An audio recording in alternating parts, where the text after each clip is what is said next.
غذا کمابیش گیرمون بیاد. بله بله اگر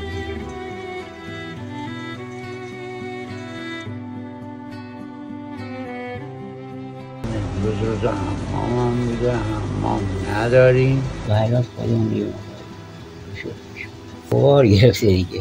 آره بینم